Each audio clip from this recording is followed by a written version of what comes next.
بسم اللہ الرحمن الرحیم۔ السلام علیکم۔ کیپٹل ٹاک میں خوش آمدید۔ آپ جانتے ہیں کہ اس وقت پاکستان کو دو بڑے حملوں کا سامنا ہے۔ ایک طرف تو آپ کو مہنگائی کے حملے کا سامنا تھا اور اس میں ایڈ ہو گیا ایک دہشت گردی کا حملہ۔ دہشت گردی جو ہے اس کا تو مقابلہ پاکستانی قوم پچھلے 22 سال سے کر رہی ہے، اور پچھلے 22 سال میں دہشت گردی کے خلاف جنگ میں ہمارے تقریباً 83,000 سے زائد شہری اور جوان جو ہیں وہ شہید ہو چکے ہیں، اور 126 ارب ڈالر کا پاکستانیوں نے نقصان برداشت کیا ہے۔ اب آپ یہ سمجھ رہے ہوں گے کہ شاید یہ کوئی بہت ہی مبالغہ رائی پر مبنی فگرز میں آپ کو سنا رہا ہوں۔ یہ فگرز کہاں سے آئی ہیں ذرا سن لیں۔ گزشتہ 20 سالوں کے دوران پاکستان نے دہشت گردی کے خلاف ایک کامیاب جنگ لڑی۔ بین الاقوامی امن کی کاوشوں کے لیے 1100 سے زائد القاعدہ کے دہشت گردوں کو پکڑا یا مارا گیا، اور اس دوران پاکستان نے 83,000 سے زائد قربانیاں دیں، اور اس میں 126 بلین ڈالرز تک کا معاشی نقصان بھی اٹھایا۔ 126 ارب ڈالر کا نقصان ہم آلریڈی برداشت کر چکے ہیں، اور اب ایک نئی لہر آئی ہے۔ آج جو پشاور میں پولیس لائنز کے اندر ایک دہشت گرد نے گھس کے ایک خودکش حملہ کیا، جس میں ایک بڑی تعداد میں پولیس کے جوان شہید ہوئے ہیں۔ تو یہ ایک واقعہ جو ہے یہ اب ہمیں یہ بتا رہا ہے، یہ ہم سے تقاضا کر رہا ہے کہ ہم اب سچ بولیں اور ہم قوم کو بتائیں کہ یہ دہشت گردی جس کا ہم نے کامیابی سے مقابلہ کیا اور اس کو شکست دے دی تھی، تو یہ دہشت گرد دوبارہ واپس کیسے آئے ہیں، وہ کون لوگ تھے جنہوں نے ان کے ساتھ مذاکرات شروع کیے اور ان کو واپس لانا شروع کیا عمران خان کے دور میں، اور پھر دوبارہ ان کے ساتھ مذاکرات کا سلسلہ جو ہے وہ پچھلے سال پھر شروع ہوا جب شہباز شریف صاحب وزیر اعظم بن گئے تھے، اور اب انہوں نے اپنا جو ایک سو کالڈ سیز فائر تھا وہ ختم کر کے ہم پر حملے شروع کر دیے ہیں۔ تو کیا اس وقت معاشی بحران کا شکار پاکستانی قوم اس قابل ہے کہ اس دہشت گردی کی نئی لہر کے خلاف ایک نیا آپریشن شروع کر سکے؟ اس پہ ہم بات کریں گے۔ ہمارے ساتھ موجود ہیں وزیر دفاع جناب خواجہ محمد آصف صاحب۔ بہت بہت شکریہ، آپ ابھی تشریف لا رہے ہیں پشاور سے۔ سب سے پہلا سوال جو لوگ جاننا چاہتے ہیں، اور آپ نے بھی وہاں پہ پوچھا ہوگا، پولیس لائنز جو ایک بہت ہی پروٹیکٹڈ ایریا ہے، وہاں پہ خودکش حملہ آور کیسے گھس گیا؟ کچھ پتہ چلا آپ کو؟ جی بسم اللہ الرحمن الرحیم۔ میر صاحب یہ پہلا سوال تھا جو وہاں پہ پوچھا گیا، جو سوال آپ نے پوچھا ہے۔ آئی جی صاحب نے کہا کہ وہاں پہ کوئی اندر پولیس کے 4-5 آفسز ہیں، آئی جی آفس ہے، سی پی کا آفس ہے، ٹیلی کام کا آفس ہے، یہیں پولیس سے ریلیٹڈ جتنے آفسز ہیں وہاں پہ ہیں، اور تقریباً 1000 سے 1500 بندہ وہاں پہ پرماننٹلی رہتا ہے، ان کی رہائشیں بھی ہیں وہاں پہ، اور یہ انگریزوں کے وقت کا یہ ساری فیسلٹی بنی ہوئی ہے، اور باوجود اس بات کے کہ اس کی بڑی فول پروف سیکیورٹی ہے، لیکن لازمی طور پہ ان کا خیال ہے کہ اندر کوئی شخص ہے جس کے ساتھ یہ بندہ الائن تھا، اس کے ساتھ کانٹیکٹ میں تھا، اور یہ سامان جو ہے وہ کہیں پہلے چھوڑ کے آیا ہے وہاں پہ۔ یہ اس وقت تو ایک کیا سرائی ہے نا، اور یہ وہاں پہ رہا ہے، ادھر جا کے ریکی کی ہے، کیا تو یعنی کہ اندر کا جو آدمی ہے، فیسیلیٹیٹر جو ہے وہ اندر کا، فیسیلیٹیٹر کو اندر کا، لیکن یہ بندہ جو خودکش بمبار جو ہے یہ باہر سے گیا ہوا ہے۔ تو ڈیفینیٹلی سیکیورٹی بریچ ہے، اس میں تو کوئی شک نہیں ہے کہ سیکیورٹی جو ہے وہ بریچ ہوئی ہے، اور یہ بندہ پرابلی ان کا خیال ہے کہ یہ 1-1.5-2 دن سے وہاں پہ موجود تھا اندر، اور اس نے یہ تمام موقع دیکھ کے اگلی صف میں یہ کھڑا تھا، اور وہاں سے اس نے بلاسٹ کیا ہے، اور اس کی وجہ سے جو پرانا حصہ تھا مسجد کا، اس کی چھت جو ہے وہ گر گئی ہے، منہدم ہوئی ہے۔ 47 میں گھنٹہ پہلے کی بات کر رہا ہوں، جب ہم پشاور میں تھے، آدھا گھنٹہ پونا گھنٹہ کہہ لیں، تو 47 شہادتیں ہوئی ہیں، تقریباً 125 کے قریب جو ہے وہ زخمی ہوئے ہیں، اور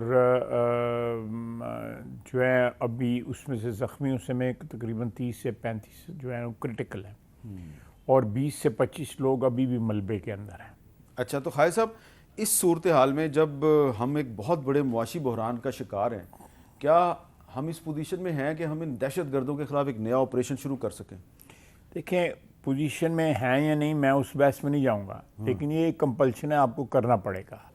نہیں تو یہ آج کے پی میں ہے، کل پنجاب میں ہوگی، آج پشاور میں ہے، خدا نخواستہ پرسوں لاہور میں ہو جائے گی، اس کے بعد جو ہے یہ سندھ میں بھی جا سکتی ہے، کراچی میں بھی جا سکتی ہے. آپ کو پتہ ہے کراچی جو ہے پچھلی لہر میں بہت بڑا ٹارگٹ تھا دہشت گردوں کا، اور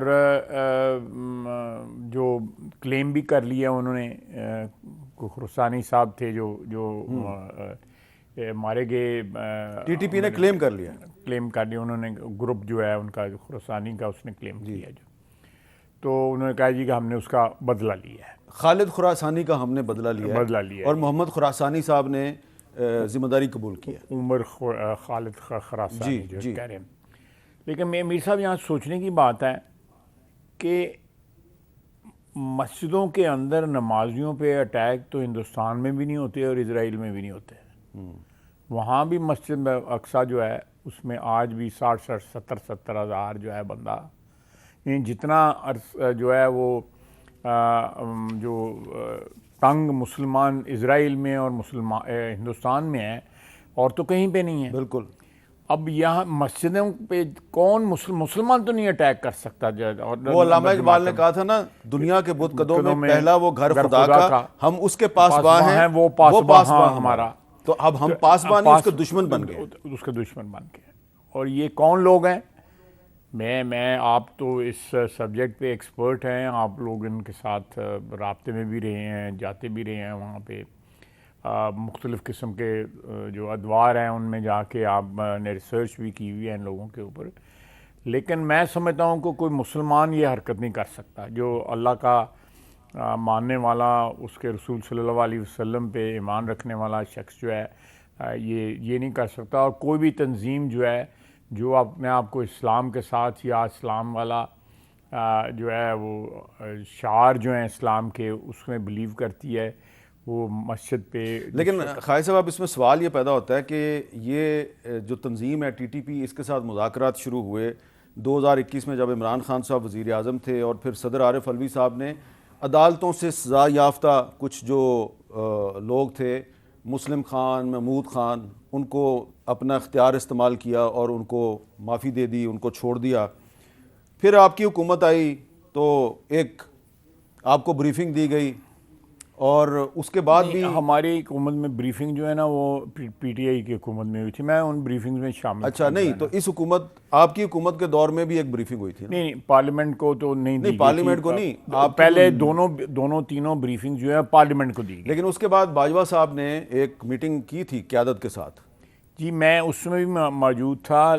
وہ انہوں نے جس انداز میں بریفنگ دی گئی تھی، جو پارلیمنٹ کی ایک لارجر تھی کمیٹی، اس طرح کی نہیں تھی. میرا خیال ہے جس وقت ہمیں جو ہے بریفنگ دی گئی تھی تو اس میں وہ کلیئرٹی نہیں رہی ہوئی تھی، ڈبل مائنڈڈ ہو گئے ہوئے تھے کہ یہ کرنا چاہیے یا نہیں کرنا چاہیے، یا جو کچھ ہو گیا ہے تو یہ جو صحیح ہوا ہے یا غلط ہوا ہے. تو پچھلی دور میں جو ایک کنفیوزڈ پالیسی شروع ہوئی تھی، اس کا خمیازہ ہم اب بھگت رہے ہیں. جی بالکل. اور دیکھیں میر صاحب، آپ نے تو اس کے اوپر نظر جو ہے پچھلے 20-25 سال سے 30 سال سے رکھی ہوئی ہے اس معاملے کے اوپر. پہلی دفعہ ہے کہ سوات میں اور وانا میں جو ہے عوام جو ہے، عام پبلک جو ہے وہ اس کے احتجاج میں سامنے اور نہتے. ان کے پاس کوئی اسلحہ نہیں تھا. جو جلوس میں جو لوگ آتے تھے، ہزاروں لوگ تھے جلوس میں جو ہے، تو ایک پبلک جو ہے ان علاقوں کی جو ہے انہوں نے ان کو ریجیکٹ کیا. لیکن ابھی بھی اس وقت بھی کے پی میں میری انفارمیشن ہے کہ انہوں نے ٹول پلازوں پہ بھی قبضہ کیا ہوا ہے، وہاں ٹول بھی ریسیو کرتے ہیں. ٹھیکے وہاں پہ جو ہوتے ہیں گورنمنٹ کے، ان میں بھی بیٹھتے ہیں. یہ آج سے نہیں ہے، یہ پچھلی حکومت کے وقت کا یہ سلسلہ شروع ہے. ٹھیکے میں اور ٹھیکے میں جو پیسہ اپنی کمیشن جو ہے وصول کرتے ہیں. تو یہ بھتہ جو ہے کراچی تک سے بھی کلیکٹ تو کرتے ہیں. ایسا تو نہیں ہوگا کہ اب یہ جو حملے شروع ہوئے ہیں تو ان کی بنیاد پر جو الیکشن ہونا ہے خیبر پختونخوا میں اور پنجاب میں وہ ڈیلے ہو جائے؟ ابھی تک کوئی اس قسم کی موو نہیں ڈسکس ہوئی. اس لیے میرا کوئی کمنٹ جو ہے وہ پری میچور ہوگا. ویسے آپ کا کیا خیال ہے کہ یہ الیکشن ڈیلے تو نہیں ہونا چاہیے, ٹائم پہ ہونا چاہیے؟ دیکھیں اس کو, مجھے تو اس وقت کوئی جو ہے اندیا بھی نہیں ہے کہ الیکشن کو ڈیلے. لیکن یہ تو بتائیں نا کہ اب دیکھیں نا, یہ پالیسی پچھلے دور میں شروع ہوئی, اس دور میں جو پالیسی میکرز ہیں انہوں نے آپ کو بتایا نہیں بتایا, کچھ ہمیں کلیئرٹی نہیں ہے, لیکن جو بھی سیاسی اور معاشی پالیسی ہیں اس حوالے سے یہ ہم کہنے میں حق بجانب نہیں ہے کہ پچھلے بھی جو ہیں وہ کافی نااہل تھے. انہوں نے 3.5 سال میں 4 وزیر خزانہ بدلے, 6 سیکٹری فنانس بدلے, 7 چیئرمین FBR بدل دیے. آپ نے بھی پہلے مفتاح اسماعیل کو لگایا, پھر ڈار صاحب کو لائے, اور نتیجہ نہیں. دیکھیں یہ اگر میر صاحب ہمیں بھی چاہیے اس بات کے اوپر جو ہے پبلک کو آگاہ کرنا چاہیے, لیکن اگر آپ بھی جو ہے یہ انیشیٹو لیں تو میرا خیال ہے ورتھ وائل ہے کہ جو ایگریمنٹ کر کے گئی ہوئی ہے PTI جو ہے اس کے خد و خال جو ہے عوام کے سامنے آنے چاہیے. میری رائے ہے, ایک انڈیویجول کی. PTI نے 2019 میں حفیظ شیخ کے ذریعے معاہدہ کیا, پھر اس حفیظ شیخ کو تبدیل کیا, شوکت ترین کو لائے. شوکت ترین نے 2021 میں قوم کو مبارکباد دی, اور پھر ستمبر 2022 میں وہ معاملہ ختم ہوا, پھر نیا دوبارہ کام شروع ہو گیا. نہیں یہ تو ہم نے انہیرٹ کیا ہے نا, یہ جو ہے انہوں نے ابینڈن کیا ہے اس کو, اس سے منحرف ہوئے. اور جو سبسڈیز تھیں اس کے لیے جو مختص کی جاتی ہے وہ جو ہے وہ کیا ایڈجسٹ کر لی جو ہے. اس طرح کے اور بہت سی وائلیشنیں جو ہے PTI کے آخری دور میں جو ہیں, جو آخری مہینوں میں جو ہے 1-2 مہینوں میں جو ہوئی. اور اس کے بعد جب ہم آئے ہیں, ہم نے شروع میں جو ہے مفتاح نے جو ہے ان کی جو کنڈیشنز طے ہوئی تھیں ان کو آہستہ آہستہ امپلیمنٹ کرنا شروع کیا. میں شاہد ہوں, میں امپلیمنٹ کرنا شروع کر دیا. اس کے بعد مفتاح کے جانے کے بعد جو ہے ایک دفعہ پھر لال آیا, ایک دفعہ پھر ایک سوچ آئی کہ جی ان کے ساتھ رہنا ہے کہ نہیں رہنا. لیکن وہ سوچ جو ہے کوئی مٹیریلائز نہ ہو سکی, وہ اس پہ عمل درآمد نہ ہو سکا, کیونکہ it is not only IMF جو ہمیں معاشی طور کے اوپر جو ہے ہمارے اوپر اپنی کنڈیشنز جو ہے وہ امپوز کر سکتا ہے, بلکہ جو لوگ ہماری مدد بھی کرنا چاہتے ہیں, IMF جب تک نہیں کلیئرنس دے گا وہ ہماری مدد اس طرح نہیں کریں گے جس طرح وہ کرنا چاہتے ہیں. یہ بڑا کھل کے ہمیں ہمارے جو برادر ممالک ہیں جو ہماری مدد کرنا چاہتے ہیں, کیونکہ IMF کا جو شکنجہ ہے یا ان کے جو ٹینٹیکلز ہیں وہ سب جگہ ہیں. یہ سارے بڑے بڑے ملک جو ہیں یہ IMF کے ان کے پاس. خیر صاحب IMF کا ذکر ہو رہا ہے تو ایک سوال بڑا لوگ پچھلے 2 دن سے کر رہے ہیں اور ذرا مشکل سا ہے. میں تسی اگے کہڑا کچھ سانگس پوچھتے پہ گئے.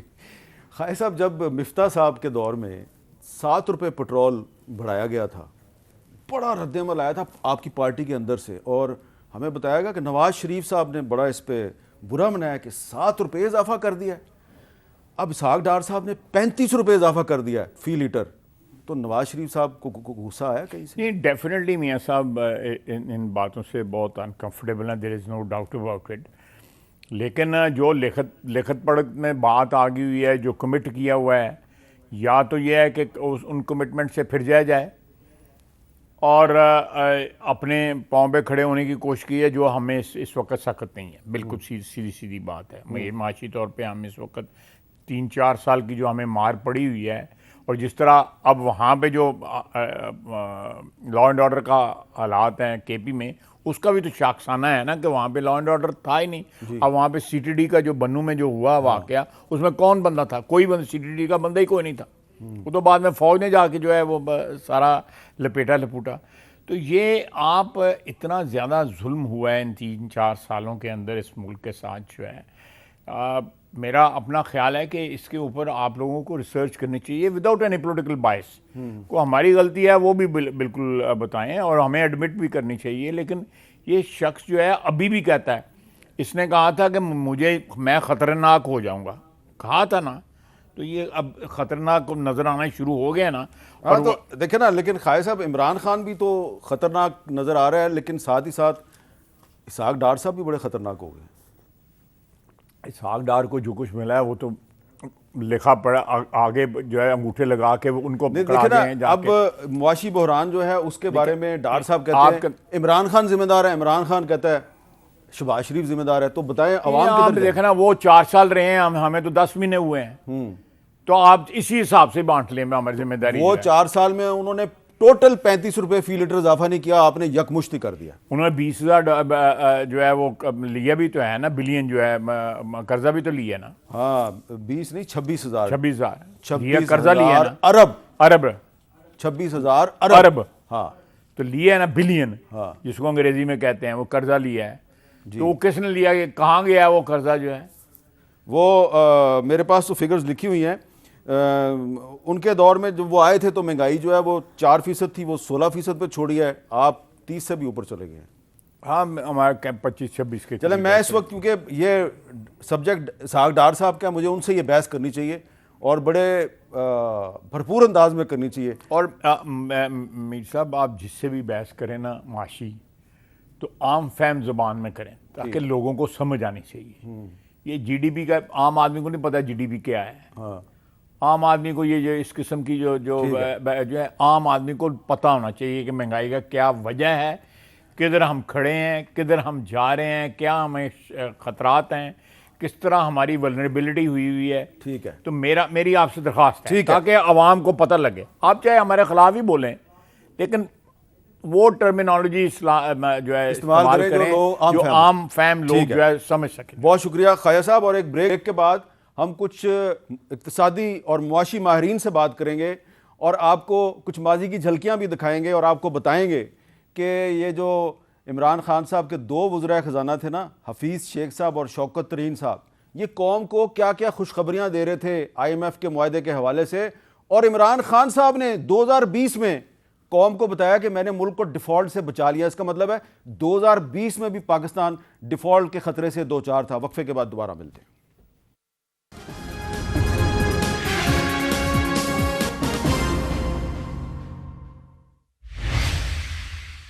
کیپٹل ٹاک میں خوش آمدید. آپ جانتے ہیں کہ پچھلے 22 سال کے دوران پاکستان کو دہشت گردی کے باعث تقریباً 83,000 افراد کا جانی نقصان برداشت کرنا پڑا ہے. 83,000 سے زیادہ افراد جو ہیں دہشت گردی کے حملوں کا نشانہ بن چکے ہیں اور 126 ارب ڈالر کا نقصان ہو چکا ہے. ہو سکتا ہے یہ نقصان بہت زیادہ ہو گیا ہو, لیکن جو ہمارے ریاستی اداروں نے ایک ایسٹیمیٹ لگایا تھا کچھ عرصہ قبل, وہ 126 ارب ڈالر کا ہے. اور اب جب کہ پاکستان کو دہشت گردی اور مہنگائی کے مشترکہ حملے کا سامنا ہے, تو ہم نے صرف یہ بات نہیں کرنی کہ ہم نے مہنگائی کا مقابلہ کیسا کرنا ہے, ہمیں ساتھ ساتھ یہ بھی خیال رکھنا ہے کہ مہنگائی کے ساتھ ساتھ دہشت گردی کا بھی مقابلہ کرنا ہے. تو اس موضوع پہ گفتگو کے لیے ہمارے ساتھ موجود ہیں ڈاکٹر محمد زبیر صاحب, جناب شہباز رانا صاحب کسی تعارف کے محتاج نہیں, سینئر صحافی ہیں, جناب ڈاکٹر کیسر بنگالی صاحب ماہر معاشیات ہیں, اور جناب یوسف نظر صاحب جو کہ اکانومسٹ ہیں, بینکر ہیں اور اکنامک ایشوز پہ لکھتے بھی ہیں. ڈاکٹر زبیر صاحب, آپ کا تو تعلق بھی خیبر پختونخوا سے ہے, تو یہ جو پشاور میں جو حملہ ہوا ہے یہ پچھلے دنوں بہت سے حملوں کی ایک کڑی ہے. اب ہمیں مہنگائی کے ساتھ ساتھ دہشت گردی کے حملے کا بھی سامنا ہے, تو یہ جو دہشت گردی ہے یہ ہماری معیشت پہ کتنا اثر ڈال رہی ہے؟ دیکھیے, امن و امان جو ہے نا کسی بھی معاشی ایکٹیویٹی کے لیے سب سے اہم چیز ہوتی ہے. انویسٹمنٹ سے چھوڑ کر جو چلتے ہوئے کاروبار ہیں اس کے لیے بھی یہ سب سے اہم چیز ہے. جان و مال جو ہے یہ سب سے اہم ہے. اس کے ساتھ ساتھ قانون کی بالادستی, یہ جو دہشت گردی ہے یہ بھی اس بات کی عکاسی کر رہی ہے کہ قانون وہاں پر مکمل نافذ نہیں ہے, حالات بگڑے ہوئے ہیں.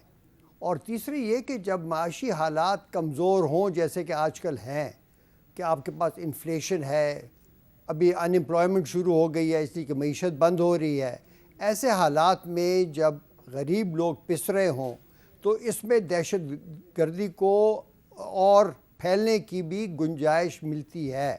تو یہ دونوں جو ہمارے اوپر یہ بیماریاں, میں نہیں کہوں گا یہ آفتیں ہیں, یہ دونوں جو آ گئی ہیں یہ ایک دوسرے کو تقویت دیں گی ایسے حالات میں.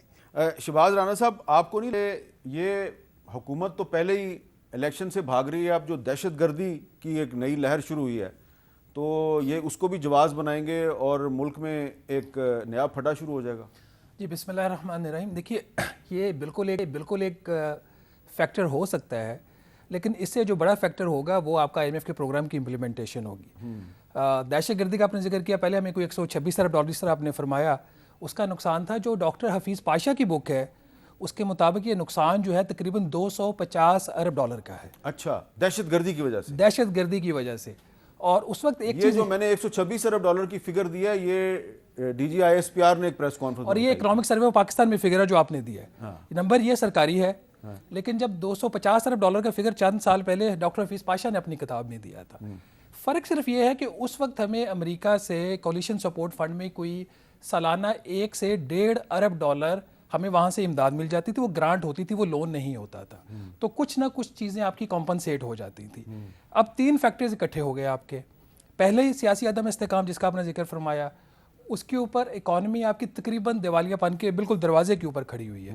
اگر اگلے 10 دن میں آپ کے معاملات IMF کے ساتھ طے نہیں پاتے تو خدا نہ خواستہ کچھ بھی ہو سکتا ہے. تیسرا، اس کے اوپر اب آپ کی دہشت گردی آ گئی ہے.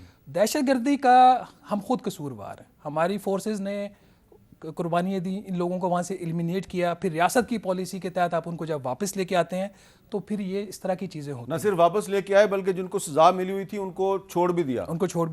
اور اس وقت یہ کہا گیا کہ نہیں، جن کے فیملی فنکشنز ہیں، آ رہے ہیں، مل رہے ہیں، واپس چلے جائیں گے بغیر ہتھیاروں کے. اگر بغیر ہتھیاروں کے واپس آئے تھے تو یہ کیا ہو رہا ہے اب؟ یہ ایک بہت بڑا سوالیہ نشان ہے. اچھا، اب ڈاکٹر کیسر بنگالی صاحب، یہ شہباز رانا صاحب نے ذکر کیا کہ اگلے 8-10 دن میں اگر IMF کے ساتھ ڈیل نہیں ہوتی تو پھر ہمارے مسائل بڑھ سکتے ہیں. آپ کا کیا خیال ہے کہ IMF کے ساتھ ڈیل ہو جائے گی؟ اگر ہو جائے گی تو کیا پاکستان ڈیفالٹ سے بچ جائے گا؟ جی شکریہ حامد صاحب. ڈیفالٹ سے بچ بھی جائے گا تو یہ وقتی طور پہ ہم اپنے آپ کو بچا لیں گے. جب اگلی پیمنٹ کا وقت آئے گا تو پھر یہی سینیریو ریپیٹ ہوگا. کہ ہمیں طے کرنا ہے کہ ہم اس طرح کب تک چل سکتے ہیں، اور یہ واقعی نہیں چل سکتے اگر بنیادی تبدیلیاں نہیں کی معیشت کے ڈھانچے میں.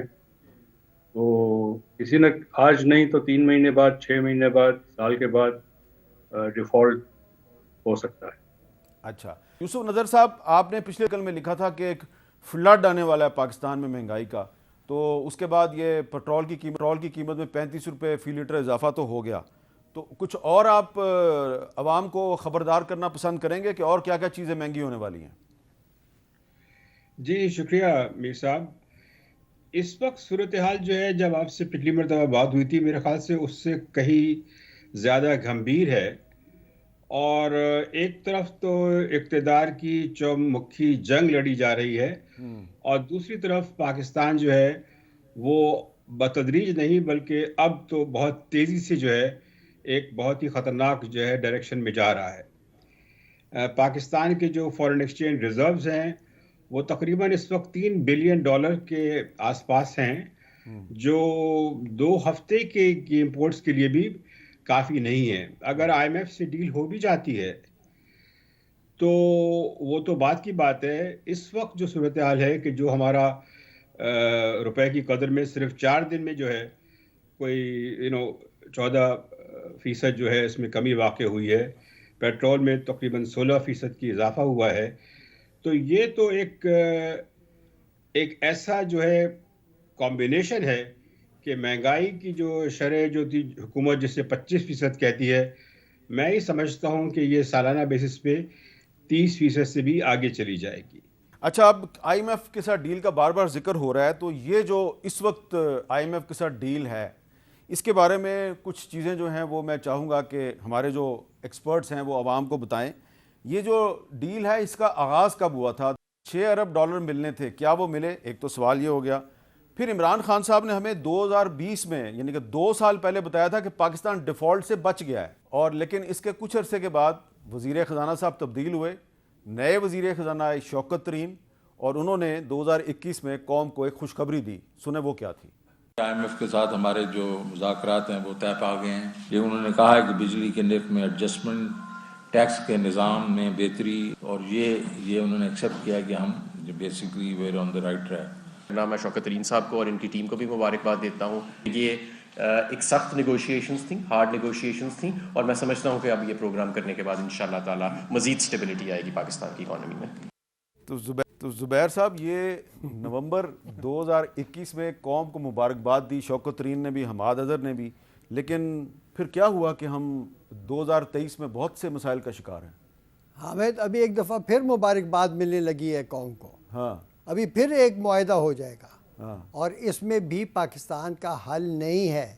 یہ IMF کا پروگرام جو ہے یہ بنیادی طور پر ناقص ہے، اور میں نے دیکھے آپ نے تو ذکر کیا جس دن اس کا فیصلہ ہوا، جب عمران خان صاحب کی حکومت آئی تھی، اس وقت میں نے ان کو کنونس کرنے کی کوشش کی اور کہ بھئی آپ نے IMF کے پاس ضرور جانا ہے، لیکن آپ نے اپنا ایڈجسٹمنٹ پروگرام لے کر جانا ہے، آپ نے ملک کے مفاد میں جو چیزیں ہیں۔ انہوں نے پھر مجھے کہا کہ ہاں اس وقت کے اسٹیٹ بینک گورنر اور اسد عمر فائنانس منسٹر تھے، ان کے سامنے جو ہوتی ہے کوآرڈینیشن کمیٹی میٹنگ فسکل اور مانیٹری پالیسی کی، اس میں بھی وہ ہم نے بتایا، انہوں نے وہ راستہ اختیار نہیں کیا، اس کو ترک کیا اور IMF کا لیا۔ شہباز رانا صاحب یہ بتائیں کہ یہ جو حفیظ شیخ صاحب نے 2019 میں بتایا کہ پاکستان کو $6 ارب ملیں گے اگلے 3 سال میں، کیا یہ پاکستان کو ملے؟ اور یہ جو مبارکباد دی تھی پھر شوکت ترین صاحب نے، وہ کدھر گئی مبارکباد؟ دیکھیں، وہ جو $6 ارب کا پروگرام تھا نا، وہ ختم ہو گیا سپٹمبر 2022 میں۔ اچھا، ٹھیک ہے، یہ جو پروگرام ابھی چل رہا ہے شہباز شریف صاحب کے ستمبر 2022 میں ختم ہو گیا، یہ ختم ہو گیا۔ اس میں ہم نے ایکسٹینشن لیا، مطلب اس طریقے سے ختم تو نہیں ہوا، اس کا جو اوریجنل پیریڈ تھا وہ تھا جولائی 2019 سے لے کے سپٹمبر 2022 تک۔ $6 ارب ملا ہمیں اس وقت ملا 6 میں سے $2 ارب، کیونکہ 4 دفعہ PTI کے ٹائم پہ یہ پروگرام سسپینڈ ہو گیا۔ اچھا، جب یہ گورنمنٹ آئی، مفتاح اسماعیل وزیر خزانہ بنے، تو جب یہ واشنگٹن گئے، انہوں نے درخواست کی کہ اس کو آپ فردر جون 2023 تک ایکسٹینڈ کر دیں اور $6 ارب میں سے ہمیں $2 ارب مزید دے دیں۔ انہوں نے مانگا ان سے $8 ارب، انہوں نے ان کو 8 تو نہیں دیا، انہوں نے 6 کو 6.5 کر دیا اور پیریڈ کو 9 ماہ تک ایکسٹینڈ کر دیا۔ تو افیکٹولی آج تک ہمیں $3 ارب صرف پاکستان کو ملا ہے۔ اچھا، جو 2019 میں $6 ارب دینے تھے اس میں سے صرف $3 ارب ملا ہے۔ ٹھیک ہے، جب بھی آپ IMF کا پروگرام کا ذکر کریں تو 2-3 کرداروں کو کبھی نہ بھولیے گا، کیونکہ یہ پاکستان کی سالمیت کا مسئلہ ہے، ہمیں ہمیشہ مروایا جاتا ہے جو پولیٹیکل فیصلے ہوتے ہیں۔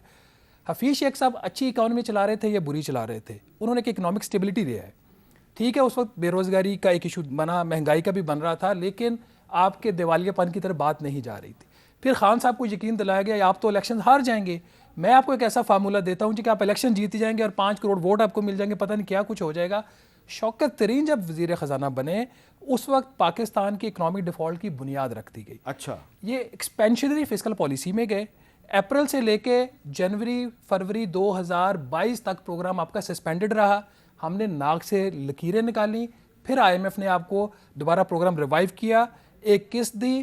فروری 2022 میں شوکت ترین صاحب کی ایک اکنامک ایڈوائزری کمیٹی بنی، اس کا بھی کبھی آپ نام نکلوا کے لوگوں کو بتائیے گا وہ کون ممبر تھے کمیٹی کے جس نے وہ $200 ارب کا ریلیف پیکج اناؤنس کروانے میں مدد کی اس وقت کی وزیر اعظم کی۔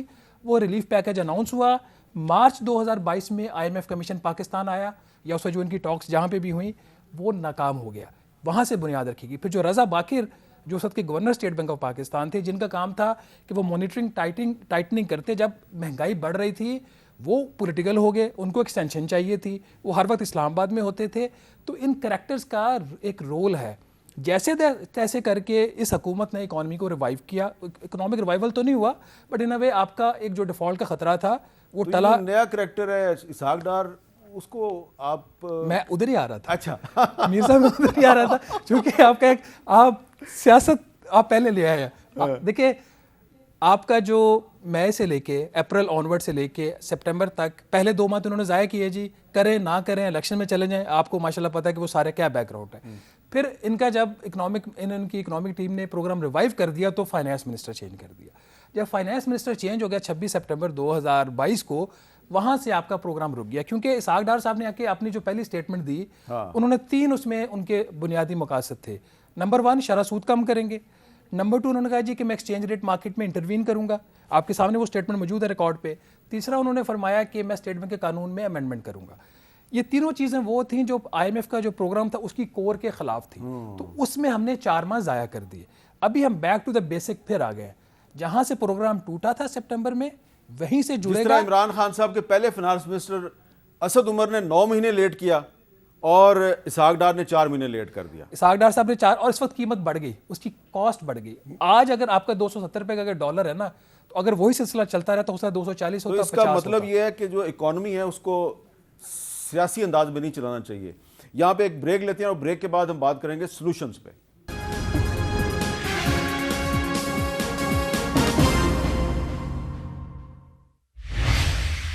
کیپٹل ٹاک میں دوبارہ خوش آمدید. پاکستان کو دہشت گردی اور مہنگائی کے مشترکہ حملے کا سامنا ہے. کیسر بنگالی صاحب, یہ بتائیے کہ یہ جو اس وقت پاکستان کو جس معاشی بحران کا سامنا ہے, اس کا کوئی نہ کوئی سلوشن تو ہوگا. کوئی آپ سلوشن ہمیں سجیسٹ کریں گے؟ جی, کوئی مسئلہ ایسا نہیں ہوتا جس کا حل نہیں ہے. اور یہ جو ابھی ہم ڈسکشن کرتے ہیں کس نے کیا وعدے کیے, کس نے مبارکباد دی, یہ پچھلے 20 سال سے ہم قرضہ لے کے معاملے کو ٹالتے ہیں اور مبارکباد دیتے ہیں اور دعویٰ کرتے ہیں کہ اسٹیبلٹی آ جائے گی. قرضہ لے کے ملک نہیں چلایا جا سکتا. جو قرضہ کا بنیاد ہے وہ 2 خسارے ہیں. بجٹ ڈیفیسٹ ہے, ریونیو اور ایکسپینڈیچر کا جو فاصلہ ہے, اور ٹریڈ ڈیفیسٹ ہے, امپورٹ اور ایکسپورٹ کا فاصلہ ہے. یہ 2 حل کرنے, یہ فاصلہ کم کرنا پڑے گا. اس ہم ریونیو بڑھا نہیں سکتے کیونکہ معیشت بیٹھتی ہے, اور ایکسپورٹ نہیں بڑھا سکتے اسی وجہ سے. تو حل صرف ایکسپینڈیچر کی کمی میں ہے اور امپورٹ کی کمی میں ہے. اچھا, ایکسپینڈیچر میں جو ہے قرضہ جو لیا ہے وہ تو واپس کرنا ہی کرنا ہے. تو جو نان ڈیٹ جو ہمارا کرنٹ ایکسپینڈیچر ہے جس میں دفاع بھی شامل ہے, وہ ہمیں کم کرنا پڑے گا. اس کے بغیر اور کوئی چارہ نہیں ہے. یہ جو ادھر ادھر سائڈ لائنز پہ, مارجن پہ ہم فیصلے اس کے حل ڈھونڈتے رہتے ہیں, یہ سب صرف لفاظی ہے, ان سے کچھ نہیں ہوگا. ہمیں یہ 2 خسارے کم کرنے پڑیں گے. اچھا, یوسف نظر صاحب, آپ بھی سلوشن سجیسٹ کریں گے؟ دیکھیے, جو کیسر بنگالی صاحب کہہ رہے ہیں, میں ان کی بات کو آگے بڑھاتے ہوئے کہوں گا کہ اس وقت جو ہے, جہاں تک تعلق ہے امپورٹس کا, تو امپورٹس تو ہماری جو پچھلے سال جو تھی $80 بلین کے قریب پہنچ گئی تھی. اس سال میرے خیال سے کوئی $60 بلین کے قریب ہوں گی, اس لیے کہ 6 مہینے میں صرف $31 بلین کا ہم نے امپورٹ کیا. تو میرے خیال سے جو امپورٹ کی بات ہے اس میں کمی جو ہے اس میں بہت زیادہ گنجائش نہیں ہے. اس لیے کہ اگر آپ اعداد شمار دیکھیں تو زیادہ تر امپورٹ جو ہیں وہ ایسی ہیں جیسے آئل کی, پام آئل ہے, گندم بھی ہے, اور بہت ساری ایسی چیزیں ہیں جس میں کمی جو ہے کوئی ڈراسٹک جو ہے ممکن نہیں ہے. میرے خیال سے ایک اور مشکل کے لیے پاکستان کو شاید تیار ہونا پڑے گا, اس لیے کہ ہماری ادائیگیاں جو ہیں اگلے 3 سال میں وہ تقریباً آفیشیل نان آفیشیل سب قرضے ملا کے تقریباً جو ہے IMF کے مطابق آپ کی ادائیگیاں ہوں گی ہر سال $25 بلین. اچھا, آپ ہر سال $25 بلین کہاں سے لائیں گے؟ تو اس وقت تو اس کے سوا کوئی چارہ نہیں ہے میرے خیال سے کہ پاکستان کے جو حکمراں ہیں ان کو اپنی انا کو ایک طرف رکھتے ہوئے ان قرضوں کی جو ری شیڈیولنگ جسے کہتے ہیں وہ میرے خیال سے کرنی پڑے گی. میرے خیال سے تو اس کے علاوہ کوئی چارہ ہے نہیں. زبیر صاحب, آپ کیا سلوشن سجیسٹ کریں گے؟ جی دیکھیے, میں تو آپ کو میکرو اکنامک کی جو طریقہ کار ہے اس کے مطابق چلوں. آپ خاص امپورٹس کو نہیں کنٹرول کر سکتے اور نہیں کرنا چاہیے. ہم نے مجموعی ڈومیسٹک ایکسپینڈیچر جو ہیں اس کو کم کرنا ہوتا ہے, اور یہ ہم اس طریقے سے کرتے ہیں کہ جو بھی یہاں پر ڈومیسٹک اکانومی جن کا خسارہ ہوتا ہے اس خسارے کو کم کرنا ہوتا ہے. تو پاکستان کا جو بنیادی مسئلہ جو ہے اس وقت وہ ہے ہمارے گورنمنٹ کے بجٹ خسارے کا, اور صرف فیڈرل نہیں, 4-5 حکومتوں کو ملا کر اس کی میں بات کر رہا ہوں. وہ اس وقت کئی خرب روپے بن چکا ہے, اور وہ اس وقت 9-10% GDP کے برابر ہوتا جا رہا ہے. یہ اس نے ہونا ہے 2-3% کے قریب ہونا ہے. اس کے لیے ایک بہت ہی جامع قسم کی اخراجات کی کمی کرنی ہوگی. ڈیفنس میں صرف نہیں, ہر محکمے میں کتنے دیکھیں نا, سینکڑوں اس طرح انسٹیٹیوشنز ہیں جو مفت میں بنی ہوئی ہیں فیڈرل گورنمنٹ کے ساتھ اور کوئی کام نہیں کرتی. گورنمنٹ کا سائز جو ہے, ان کی تنخواہیں جو ہیں, ان کے جو ملازمین ہیں, 35 لاکھ تو ملازمین ہیں حکومتوں میں، میں لوکل گورنمنٹس نہیں گن رہا، جو 5 حکومتوں میں ہیں، اور ان کی جو تنخواہیں بار بار بڑھی ہیں. دیکھیں جن کو ان نے سرو کرنا ہے، ہماری تو آمدنی نہیں بڑھی جتنی تیز تھی، ان کی تنخواہیں بڑھی ہیں. دیکھیں ہر جو معیشت ہوتی ہے اس کا ایک برداشت ہوتا ہے کہ کتنی بڑی حکومت وہ سہ سکتے ہیں. یہاں پر the efficiency of government service بہت ہی کمزور ہے، بہت لو ہے.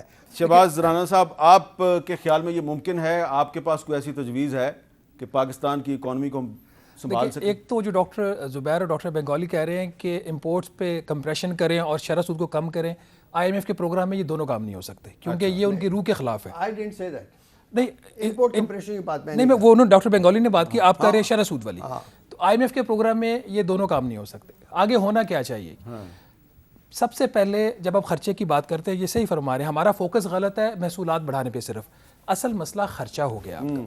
9,600 ارب روپے کا اس سال کا بجٹ ہے اور 5,000 ارب روپیہ صرف قرضوں کے اوپر سود کی ادائیگی ہے. امیر صاحب 5,000 ارب چل نہیں سکتا. 5,000 ارب کو کم کرنے کے لیے ایک تو جو ڈاکٹر صاحب فرما رہے ہیں وہ کرنا پڑے گا، لیکن فوری نہیں ہو سکتا کہ آپ شرح سود کم کریں. جو کام ہو سکتا ہے کہ جو قرضوں کی ری اسکیجولنگ، اس کی ری اسٹرکچرنگ کرنی پڑے گی، نہ صرف غیر ملکی بلکہ پاکستانی بینکس کے ساتھ بھی.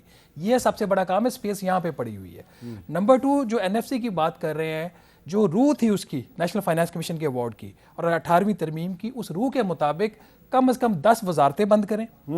ٹھیک ہے، آپ نے یہ پتہ نہیں کون کون سی وزارت کھولی ہوئی ہے. اس کے ساتھ ہی یہ جتنے بھی پرائم منسٹر آئے ہیں، چاہے عمران خان صاحب، شہباز شریف صاحب، اٹھتے ہیں اور ہیلتھ کا اور ایجوکیشن کا اور یوتھ کا پروگرام دے دیتے ہیں. کس لیے؟